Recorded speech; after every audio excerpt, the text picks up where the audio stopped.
कर्मों का फल भोगना ही पड़ता है। एक औरत बहुत ही धार्मिक प्रवृत्ति की थी। वह औरत ब्राह्मणों को भोजन कराती और दान दक्षिणा भी देती थी। भजन सिमरन वह सेवा भी करती, किसी को कभी भी गलत नहीं बोलती थी। सबसे प्रेम से मिलकर रहना उसकी आदत बन गई थी। वो सिर्फ एक चीज से दुखी थी कि उसका पति उसके साथ रोज किसी न किसी बात पर लड़ाई झगड़ा करता रहता था। उसके पति ने उसे कई बार इतना मारा कि उसकी हड्डियां भी तोड़ डालता था, लेकिन उसके पति का यह रोज का काम था। उस औरत ने अपने गुरु महाराज से विनती की, हे गुरुदेव, मेरे से ऐसी कौन सी भूल हो गई?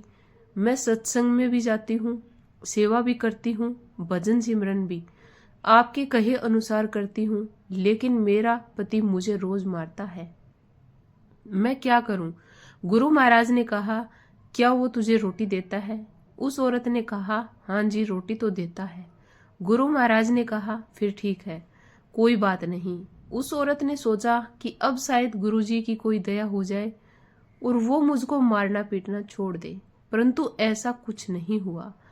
उसकी तो आदत ही बन गई थी रोज अपनी पत्नी की पिटाई करना। समय के साथ कुछ महीने और निकल गए थे। उस औरत ने फिर से महाराज से कहा कि मेरा पति मुझे रोज मारता पीटता है, मेरा कसूर क्या है? गुरु महाराज ने फिर से कहा कि क्या वह तुम्हें रोटी देता है? उस महिला ने कहा, हाँ जी, देता है। महाराज जी ने कहा, फिर ठीक है, तुम अपने घर जाओ। महिला बहुत निराश हुई कि महाराज ने कहा ठीक है। उसके कुछ समझ नहीं आ रहा था। वो घर आ गई, लेकिन उसके पति का स्वभाव वैसा का वैसा रहा। रोज उसका लड़ाई झगड़ा करना। अब तो औरत पहले से ज्यादा तंग आ गई थी। कुछ दिन गुजरे, फिर गुरु महाराज के पास गई और बोली, वो मुझे अब भी मारता है, मेरी हाथ की हड्डी भी टूट गई है, आखिर मेरा कसूर क्या है?